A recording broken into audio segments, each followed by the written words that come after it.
तो दोस्तों, आज है 7 सितंबर। तो आज की क्लास के माध्यम से 7 सितंबर के 10 महत्वपूर्ण समसामयिक प्रश्नों पर बात करेंगे, जिसमें पहला प्रश्न है कि हाल ही में फ्रांस के नए प्रधानमंत्री कौन बने। तो आपको बता दें कि जो ये माइकल बर्नियर हैं, ये हाल ही में फ्रांस के प्रधानमंत्री बने हैं और ये जो माइकल बर्नियर हैं, ये गैब्रियल अट्टल का स्थान लेंगे। गैब्रियल अट्टल का स्थान लेंगे। और बात कर लेते हैं जो फ्रांस है, फ्रांस की राजधानी क्या है? पेरिस। इसकी मुद्रा क्या है? तो मुद्रा इसकी हो जाएगी यूरो। तो हमें इतनी बातें ध्यान में रखनी है। अब बात कर लेते हैं कि जो इसके अन्य विकल्प हैं, सिरिल रामाफोसा। तो जो सिरिल रामाफोसा हैं, ये दक्षिण अफ्रीका के नए राष्ट्रपति बने हैं। एंटोनियो जो कोस्टा है, ये यूरोपीय परिषद के नए अध्यक्ष नियुक्त किए गए हैं हाल ही में। मनोलो मार्केज यह भारतीय पुरुष फुटबॉल टीम के मुख्य कोच बनाए गए हैं। तो हमें इतनी बातें ध्यान रखनी है। अब बात करते हैं अगले प्रश्न पर। हाल ही में किस खिलाड़ी ने पेरिस पैरालंपिक में जूडो में कांस्य पदक जीता? तो आपको बता दें कि वर्तमान में जो पेरिस पैरालंपिक हो रहा है, इसमें कपिल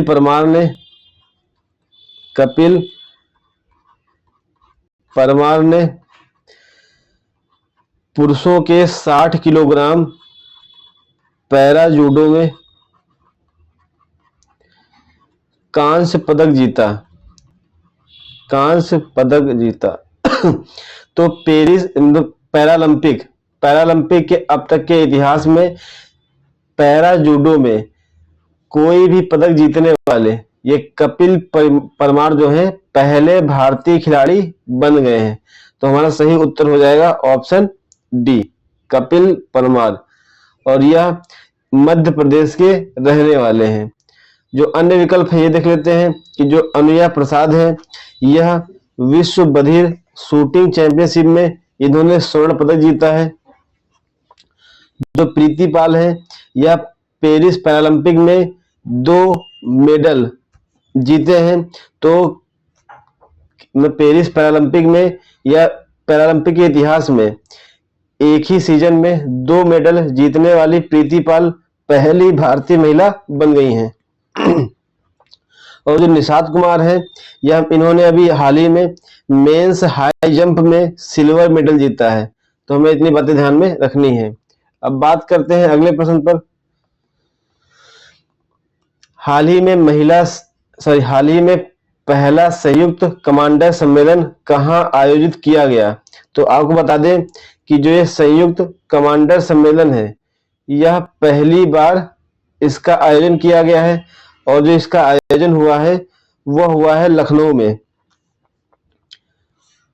लखनऊ उत्तर प्रदेश की राजधानी, यहां पर इसका आयोजन किया गया है। और इस सम्मेलन की जो अध्यक्षता की है वह की है हमारे केंद्रीय रक्षा मंत्री राजनाथ सिंह जी ने, ये इसकी अध्यक्षता की है। तो इस सम्मेलन की थीम क्या रही है? तो इसकी थीम यही रही है कि सशक्त और सुरक्षित भारत, सशस्त्र भारत में बदलाव, यह इस सम्मेलन की थीम थी। इसका उद्देश्य क्या है?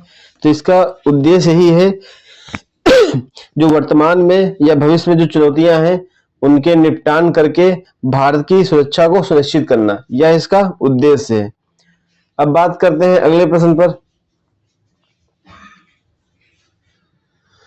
हाल ही में किस देश ने देश में भूख से पीड़ित लोगों को भोजन उपलब्ध कराने के लिए जानवरों को मारने का आदेश दिया? तो आपको बता दें कि इस प्रकार का जो आदेश है वह नामीबिया ने दिया है, क्योंकि नामीबिया में लोग वर्तमान में भूख से परेशान हैं, वहां खाद्यान्न संकट है, जिसके कारण नामीबिया ने इस प्रकार का आदेश दिया है। तो आपको बता दें कि नामीबिया में जितने भी पार्क हैं उन पार्कों में हाथियों को मिला करके, जो दरियाई घोड़े हैं उनको मिला करके, और भी कई जीव जंतु हैं जिनको मारकर उनके मांस को लोगों में वितरित करने का आदेश दिया गया है। जो नामीबिया है इसकी राजधानी है विंडहॉक, ये इसकी राजधानी है, और जो इसकी मुद्रा है वो है नामीबियाई डॉलर। आपको बता दें कि जो मकर रेखा है वो नामीबिया से होकर गुजरती है, ये भी ध्यान रखना है। और यहाँ पर एक डिजर्ट उपस्थित है जिसका नाम है नामीब डिजर्ट। तो हमें इतनी बातें ध्यान में रखनी है। अब बात करते हैं अगले प्रश्न पर। हाल ही में भारतीय तटरक्षक बल ने एशियाई तटरक्षक एजेंसियों के प्रमुखों की 20वीं बैठक में भाग लिया। इस बैठक का आयोजन कहाँ किया गया? तो आपको बता दें कि जो एशियाई तटरक्षक एजेंसियों के प्रमुखों की जो 20वीं बैठक हुई है, तो इस 20वीं बैठक का जो आयोजन हुआ है वह दक्षिण कोरिया का एक शहर है, दक्षिण कोरिया का एक शहर है जिसका नाम है इंचियोन। तो इसी शहर में एशियाई तटरक्षक एजेंसियों के प्रमुखों की 20वीं बैठक का आयोजन किया गया है। इसी बैठक में यहां पर जाकर के भारतीय तटरक्षक बल ने इसमें भाग लिया है इस बैठक में। तो हमारा सही उत्तर हो जाएगा ऑप्शन डी, दक्षिण कोरिया। अब बात कर लेते हैं भारतीय तटरक्षक बल के बारे में। इसकी स्थापना कब हुई थी? तो इसकी स्थापना हुई थी 1977 में। साथ ही यह जो काम करता है किस मंत्रालय के अंतर्गत काम करता है? तो वह है रक्षा मंत्रालय। इसका आदर्श वाक्य क्या है? तो वो है वयम रक्षामा। इसका जो मुख्यालय है वह है नई दिल्ली में। और आपको बता दें कि जो ये भारतीय तटरक्षक बल है वर्तमान में इसके 5 क्षेत्रीय कमांडर भी हैं। क्षेत्रीय कमांडर या कमांड सेंटर कह सकते हैं। तो ये थे, यह था हमारे पास। बात करते हैं अगले प्रश्न पर। इंग्लिश चैनल किन देशों को अलग करता है? तो यह जो प्रश्न है यह प्रश्न स्टैटिक है, लेकिन इसको चर्चा करने का कारण यह है कि अभी हाल ही में जो सिद्धार्थ अग्रवाल हैं, भारत के सिद्धार्थ अग्रवाल, इन्होंने इस इंग्लिश चैनल को पार किया है। तो इस इंग्लिश चैनल को पार करने वाले भारत के सबसे उम्रदराज व्यक्ति बन गए हैं। इसलिए जो सिद्धार्थ अग्रवाल हैं चर्चा में रहे हैं। और आप देख पा रहे हैं कि जो ये इंग्लिश चैनल है यह यूके या इंग्लैंड और फ्रांस को अलग करता है। तो हमारा सही उत्तर हो जाएगा ऑप्शन सी। एक बात और जो ध्यान रखनी है कि जो इंग्लिश चैनल है ये यूके और फ्रांस को तो अलग कर रहा है, लेकिन यहाँ पे देखिए स्ट्रेट ऑफ डोवर, यहाँ पर ये है डोवर जल संधि है। तो जो इंग्लिश चैनल है ये डोवर जल संधि से होते हुए यहाँ पर ये नॉर्थ सी है, ये नॉर्थ सी और ये अटलांटिक सी, इन दोनों को जोड़ने का कार्य भी करता है। तो क्वेश्चन ये भी पूछ सकता था इंग्लिश चैनल किन 2 सागरों को जोड़ता है? तो उत्तर हमारा होता नॉर्थ सी और अटलांटिक सी। अब बात करते हैं अगले प्रश्न पर। हाल ही में किसने इंडियन ऑयल के चेयरमैन का पदभार ग्रहण किया है? तो आपको बता दें कि अभी हाल ही में जो वी सतीश कुमार हैं इन्होंने इंडियन ऑयल के चेयरमैन के पदभार ग्रहण किया है। तो हमारा सही उत्तर हो जाएगा ऑप्शन डी। जो इसके अन्य विकल्प हैं इनको देख लेते हैं। जो सुजाता सोनिक है ये अभी हाल ही में महाराष्ट्र की पहली महिला मुख्य सचिव बनी है जो मनोज कुमार है, ये अभी यूपी के नए मुख्य सचिव बने हैं। और जो धीरेन्द्र ओझा हैं, ये पीआईबी के नए महानिदेशक बने हैं। बात करते हैं अगले प्रश्न पर। हाल ही में भारतीय प्रधानमंत्री नरेंद्र मोदी ब्रुनेई की राजकीय यात्रा के दौरान ब्रुनेई की राजधानी सेरी बेगवान में स्थित किस मशहूर मस्जिद परिसर का भ्रमण किया?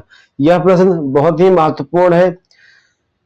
उस मस्जिद का नाम है उमर अली सैफुद्दीन मस्जिद। तो ये हमें नाम याद रखना है। ऑप्शन डी सही हो जाएगा हमारा। उमर अली सैफुद्दीन मस्जिद का पीएम जी ने भ्रमण किया था। अब बात करते हैं अगले प्रश्न पर। अंतरराष्ट्रीय चैरिटी दिवस प्रतिवर्ष कब मनाया जाता है? तो आपको बता दें कि प्रतिवर्ष 5 सितंबर को राष्ट्रीय शिक्षक दिवस मनाने के साथ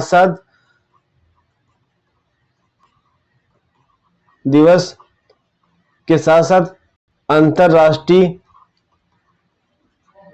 अंतरराष्ट्रीय चैरिटी दिवस भी मनाया जाता है। 2 सितंबर को विश्व नारियल दिवस मनाया जाता है। 8 सितंबर को अंतरराष्ट्रीय साक्षरता दिवस और 10 सितंबर को विश्व आत्महत्या निवारण दिवस। ये दिवस हमें ध्यान में रखने हैं। अब बात करते हैं अगले प्रश्न पर। वित्त मंत्रालय ने हाल ही में कितनी कंपनियों को नवरत्न का दर्जा दिया? तो वित्त मंत्रालय ने अभी हाल ही में 4 कंपनियों का नवरत्न कंपनियों का दर्जा दिया है, जिनके नाम, एक का नाम है SJVL, दूसरे का नाम है सौर ऊर्जा निगम और एक है NHPC और एक है RailTel corporation of India. ये 4 कंपनियां हैं जिनको वित्त मंत्रालय ने नवरत्न कंपनी का दर्जा दिया है। तो हमारा सही उत्तर हो जाएगा ऑप्शन बी। आपको बता दें कि जो नवरत्न कंपनियां होती हैं, इसका तात्पर्य यह होता है कि ऐसी कंपनियां जो बिना किसी पूर्व सरकारी अनुमति के अपने मन से 1000 करोड़ रुपए का निवेश कर सकती हैं, उन्हें नवरत्न कंपनियां कहा जाता है। तो ये था हमारा अंतिम प्रश्न। तो दोस्तों, यह मेरी आज की क्लास थी। अगर मेरी यह क्लास आपको अच्छी लगी हो तो वीडियो को लाइक करें, चैनल को सब्सक्राइब करें और वीडियो को अधिक से अधिक फॉरवर्ड करें। धन्यवाद दोस्तों।